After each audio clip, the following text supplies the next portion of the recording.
దానివల్ల ఈరోజు ఈ కూటమి ప్రభుత్వం అధికారంలోకి వచ్చిన దగ్గర నుంచి కూడా చూస్తూ ఉన్నాము. రోజుకొక హత్య జరుగుతుంది ఆడపిల్లల మీద, రోజుకొక అత్యాచారం జరుగుతూ ఉంది, దాడులు జరుగుతూ ఉన్నాయి, మహిళలకు రక్షణ లేని పరిస్థితి.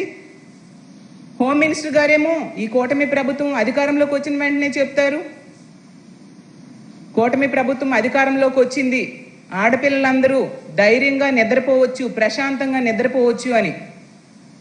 చూస్తే ఎక్కడ నిద్రపోతూ ఉన్నారు? హోమ్ మినిస్టర్ గారు సొంత నియోజకవర్గంలో నిద్రపోవట్లేదు, పక్క నియోజకవర్గంలో నిద్రపోవట్లేదు, సొంత జిల్లాలో నిద్రపోవట్లేదు. రాష్ట్రంలో ఏ ఆడపిల్ల కూడా ఈ కూటమి ప్రభుత్వం అధికారంలోకి వచ్చాక ప్రశాంతంగా నిద్రపోని పరిస్థితి. జగనన్న ఆ రోజు మహిళల రక్షణ కోసం బహుముఖ వ్యవస్థ, పటిష్టమైన వ్యవస్థను ఏర్పాటు చేశారు. ఈరోజు ఏది అలాంటి వ్యవస్థ? హోమ్ మినిస్టర్ గారు ఎంతసేపు జగన్మోహన్ రెడ్డి గారిని వాడు వీడు అని సంబోధించడం, మనోడు అంటూ చెప్పడం, ఇలా గత ముఖ్యమంత్రి గారిని చులకన చేయడానికి ఆవిడ టైం వెచ్చిస్తున్నారు తప్ప ఆడపిల్లల రక్షణ కోసం ఏ కోసమైనా ఆలోచించిన పరిస్థితి. కూటమి ప్రభుత్వం ఆడపిల్లల రక్షణ కోసం ఎటువంటి చర్యలు తీసుకోకుండా ఇప్పుడు ఇలాంటి సంఘటనలు జరిగినప్పుడు ఆ కేసులు నీరు కాచడం కోసం ప్రయత్నిస్తూ ఉన్న పరిస్థితి.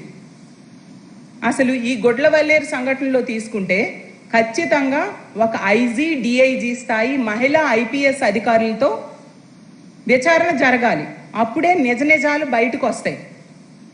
ఎస్పీ గారు ఒక స్టేట్మెంట్ ఇచ్చాక అతని కింద వర్క్ చేసే సిఐఎస్ఐ స్థాయి వాళ్ళతో విచారణ జరిగితే ఎస్పీ గారికి వ్యతిరేకంగా వాళ్ళు స్టేట్మెంట్ ఇవ్వగలరా? ఎన్ని ఆడియోస్, ఎన్ని వీడియోస్ బయటకు వస్తున్నాయి. ఆ స్టూడెంట్స్ని కూడా ఆ సిబ్బందితో దాడి చేయిస్తున్నారు యాజమాన్యం మీద కఠిన చర్యలు తీసుకోవాలి. ఎస్పీ గారు నిన్న ఉదయం ఎటువంటి విచారణ లేకుండా స్టేట్మెంట్ ఇచ్చేశారు. అతను ఏమైనా సాంకేతిక నిపుణుడా? ఇలాంటి సైబర్ క్రైమ్ని జరగకుండా చూడడానికి, జరిగిందో లేదో తెలుసుకోవడానికి అతనేం టెక్నికల్ పర్సన్ కాదు కదా. అసలు ఈ హిడెన్ కెమెరాస్ అనేవి నిజంగా వైర్లెస్తో పనిచేస్తూ ఉన్నాయి. ఈరోజు అడాప్టర్స్లో పెట్టేస్తున్నారు, బల్బుల్లో పెట్టేస్తున్నారు, షవర్స్లో పెట్టేస్తున్నారు, బట్టలు పెట్టుకునే హ్యాంగర్స్కి పెట్టేస్తూ ఉన్నారు. ఇన్ని రకాలుగా ఉన్నాయి. ఒక వైఫై కనెక్ట్ చేస్తే ఆ వీడియోలన్నీ సమాజం మొత్తం, ప్రపంచం మొత్తం సర్క్యులేట్ అయిపోయేంత టెక్నాలజీ డెవలప్ అయింది. దాన్ని ఒక గంటలోనే ఎలా ఎస్పీ గారు చెప్పేస్తారు? అసలు విచారణ ఏమైంది? నిన్న మంత్రి గారు వెళ్ళారు, అలాగే ఎమ్మెల్యే గారు వెళ్ళారు. అసలు విచారణ ఏమైంది? ఎందుకు బయటికి పెట్టట్లేదు? ఇప్పటికి కూడా ఏమీ దొరకలేదు, ఏం లేదనే చెప్తూ ఉన్నారు. ఆ విచారణని బహిర్గతం చేయాల్సిన అవసరం లేదా? అలాగే మా వైఎస్ఆర్సీపీ ఉమెన్ వింగ్ అయితేనేమి, మా వైఎస్ఆర్సీపీ నాయకులందరం కూడా వెళ్ళడం జరిగింది. మరి మమ్మల్ని ఎందుకు లోపలికి పంపించలేదు? హాస్టల్ క్లోజ్ చేసేసారని అబద్ధాలు ఎందుకు చెప్తున్నారు? గంటకు ఒక మాట. మరి మొన్న రాత్రి ఎమ్మెల్యే గారి పిఏ, అలాగే నిన్నంతా కూడా మంత్రి గారు అనుచరులు వీళ్ళందరూ కూడా హాస్టల్ లోపలికి వెళ్ళారు కదా. అప్పుడు లేనిది వైఎస్ఆర్సీపీ అంటే ప్రతిపక్షంలో ఉన్న ప్రజాప్రతినిధులు వెళ్తే ఎందుకు మీరు ఆపారు అనేది మేము అడుగుతూ ఉన్నాం. అంటే ఏ లొసుగులు అక్కడ లేకపోతే మీరు ఆపుతారు? ఉన్నాయి కాబట్టే ఏవి బయటకు వస్తాయని మీరు భయపడి ఇలాంటి పనులు చేస్తూ ఉన్నారు. ఖచ్చితంగా ఒక సైబర్ ఫోరెన్సిక్ దర్యాప్తు దీని మీద చేయాల్సిన అవసరం ఉంది. ఒక ప్రజాప్రతినిధులనే మీరు లోపలికి, అది మహిళా ప్రజాప్రతినిధిని ఆడపిల్లలకి పరామర్శ చేయడానికి, ధైర్యం ఇవ్వడానికి వెళ్తుంటే మీరు ఆపుతూ ఉన్నారంటే అసలు ఈ రాష్ట్రంలో రాజ్యాంగం అమలవుతూ ఉందా? ప్రజాప్రతినిధుల తాలూకా ప్రాథమిక హక్కులు అమలవుతూ ఉన్నాయా? అసలు ప్రజాస్వామ్య దేశంలో ఉన్నామా? అసలు ఆంధ్రప్రదేశ్ రాష్ట్రంలో అంబేద్కర్ గారి రాజ్యాంగం అమలు కావట్లేదు అనేది మరొకసారి నిరూపించబడింది. ఎందుకంటే ఎంతసేపు రెడ్ బుక్ రాజ్యాంగమే అమలవుతూ ఉంది. ఎంతసేపు మనం చూసాం, రాజకీయ కక్ష సాధింపులకే ప్రభుత్వం తమ సమయాన్ని వెచ్చిస్తూ ఉంది. కానీ ఆడపిల్లల మాన ప్రాణాలు రక్షించడం కోసం ఏమాత్రం చర్యలు తీసుకోని పరిస్థితి. ఖచ్చితంగా ఐజీ, డిఐజీ స్థాయి మహిళా అధికారులతో ఎంక్వైరీ చేయాల్సిన అవసరం ఉంది. దాన్ని మేము డిమాండ్ చేస్తూ ఉన్నాము. తప్పు చేసిన దుర్మార్గుల్ని కఠినంగా శిక్షించాల్సిన అవసరం ఉంది. లేకపోతే అసలు సమాజం ఎటు వెళ్తుంది? ఈరోజు తల్లిదండ్రులు కాలేజ్కి పిల్లల్ని పంపించారు ఆడపిల్లలంటే, హాస్టల్లో చాలా సెక్యూర్డ్గా ఉంటుంది. హాస్టల్ వాచ్మెన్ ఉంటాడు, అలాగే వార్డెన్ ఉంటారు, కాబట్టి మా పిల్లలు చాలా అక్కడ భద్రతతో ఉంటారు అని చూస్తాం. కానీ చూస్తే కనీసం హాస్టల్స్లో కూడా రక్షణ లేని పరిస్థితి. ప్రభుత్వం ఇలాంటి కాలేజీల యాజమాన్యాల మీద సరైన మానిటరింగ్ లేని పరిస్థితి మనకు కనిపిస్తూ ఉంది.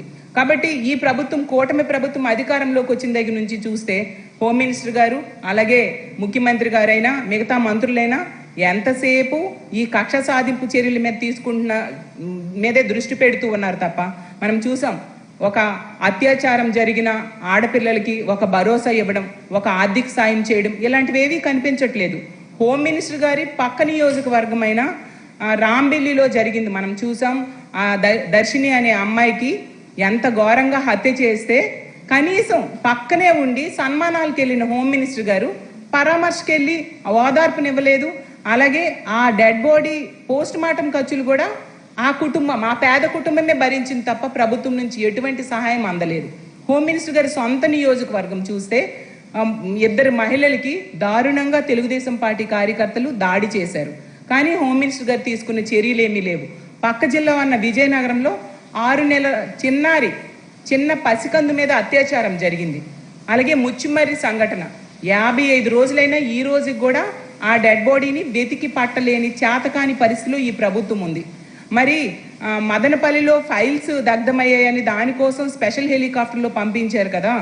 మరి ముచ్చిమర్రి సంఘటన లాంటి వాటికి లేదా రాంబెల్లి సంఘటన లాంటి విషయాలకి డీజీపీ గారిను, హోమ్ మినిస్టర్ గారిను స్పెషల్ హెలికాప్టర్లో పంపిస్తే ఖచ్చితంగా ఇంకొకసారి అలాంటి తప్పులు జరగకుండా ఇలాంటి దుర్మార్గులు ఒక భయం ఉండేది. కానీ వాటి మీద ఈ ప్రభుత్వం దృష్టి పెట్టట్లేదు కాబట్టి దుర్మార్గులకి భయం అనేది లేక రోజు రిపీట్ అవుతూ ఉన్న పరిస్థితి మనం చూస్తూ ఉన్నాము. కాబట్టి ఇలాంటి సంఘటనలు జరగకుండా చూడాల్సిన బాధ్యత ప్రభుత్వానిది. ఈ సంఘటనకి ఖచ్చితంగా ప్రభుత్వమే బాధ్యత వహించాల్సిన అవసరం ఉంది. ఇంకో విషయం ఏంటంటే ఈ దుర్మార్గులు ఎవరు చేశారు, దీని వెనక ఎవరున్నారు, వాటిని వెలికి తీసి వాళ్ళని కఠినంగా శిక్షించాలి. అలాగే వీడియోస్ 300 పైగా వీడియోస్ ఉన్నాయని ఆడపిల్లలు భయాందోళనకు గురవుతూ ఉన్నారు. అవి బయటికి వస్తే వాళ్ళ బంగారు భవిష్యత్తు ఏమవుతుందా అనేసి తల్లిదండ్రులు భయపడుతూ ఉన్న పరిస్థితి. కాబట్టి వాటి నుంచి వాళ్ళ భయాలకి సరైన సమాధానం చెప్పాల్సిన బాధ్యత కూడా ప్రభుత్వానికి ఉంది. ఎంతసేపు కూడా ఈ కేసుని క్లోజ్ చేసేయడానికి ఏమీ లేదు అనే ఒక ఫీలింగ్ని ప్రజల్లో క్రియేట్ చేయడానికే ప్రభుత్వం ప్రయత్నిస్తూ ఉంది తప్ప ఆడపిల్లలకి రక్షణ కల్పించుదాము అనే ఆలోచన ఏ కోసనా కనిపించట్లేదు. ఖచ్చితంగా దుర్మార్గుల మీద కఠిన చర్యలు తీసుకోవాలి. నిందితులు తప్పించుకోకుండా చూడాల్సిన బాధ్యత ప్రభుత్వం మీద ఉంది. లేకపోతే మా వైఎస్ఆర్ కాంగ్రెస్ పార్టీ ఖచ్చితంగా దీని మీద ఎంత ఉద్యమం చేయడానికైనా సిద్ధంగా ఉంటాము. అసలు కనుక్కోవడానికి ఏం జరిగిందో తెలుసుకోవడానికి వెళ్ళిన మమ్మల్ని ఆపడం అంటే ఇందులో ఖచ్చితంగా ఏవో జరుగుతూ ఉన్నాయని అనుమానాలు బలపడుతూ ఉన్నాయి. కాబట్టి ప్రభుత్వం